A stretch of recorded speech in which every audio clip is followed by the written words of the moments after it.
So, now, so it's very important to begin to see the difference between the ego and the ascended mind. The problem is we don't want to see it, because if we see it, we have to change. And most of the time, to the child's mind, in fact, all of the time to the child's mind, change is a bad thing.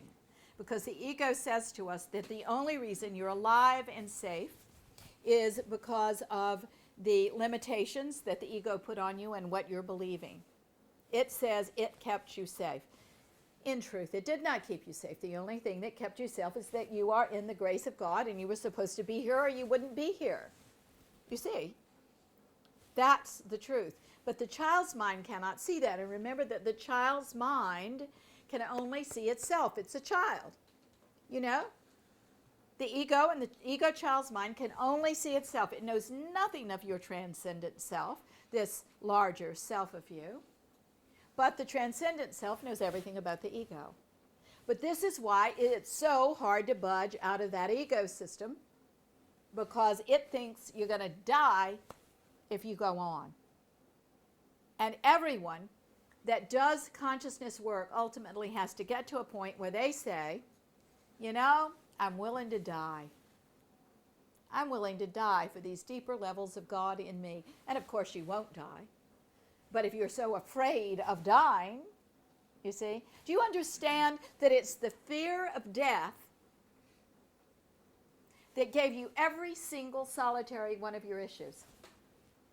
We all say, oh, I'm not afraid to die. We always do this. We romanticize death. Oh, I'm not afraid to die. I'm afraid to live. I say everyone's afraid to die until they aren't.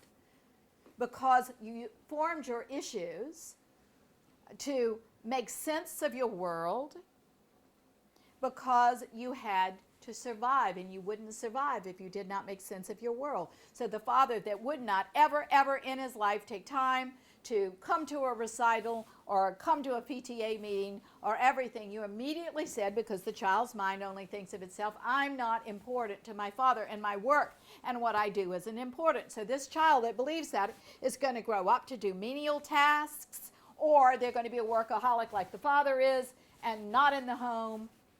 Do you understand? But are those things true? No. The truth was the father had issues and was working too hard, and it didn't really have anything to do with the child at all, and he had his priorities screwed up. But every child carries those things. You understand? Okay. So part of this is to get really straight with it's okay to die. And then you won't, of course. And that doesn't come until later in your process, because your ego, when you get really close to transformation, is going to fight. You know, you will come in and you will fight me, and we will win. Okay? Because when we point it out to you, you'll go, oh, I see what I'm doing. Because we're telling you about it now. Okay, I had the greatest mom. I had a great mom too. And my Mimi said to me, when you reach puberty, you're going to think I'm the dumbest woman in the world, but I'm the same old mom you've always had. So just know this is you trying to pull away and be separate and all that kind of stuff, and it's natural and it's fine. Oh, no, Mother, I'll never do that. You'll see, you'll do that. And I said, never, never. And of course I got to puberty and, oh, dumbest thing I ever saw, right? And yet part of me knew what I was going through. Now I'm saying that to you too. So when this happens to you, you'll go, I get it. I see what I'm doing. Okay, let's go.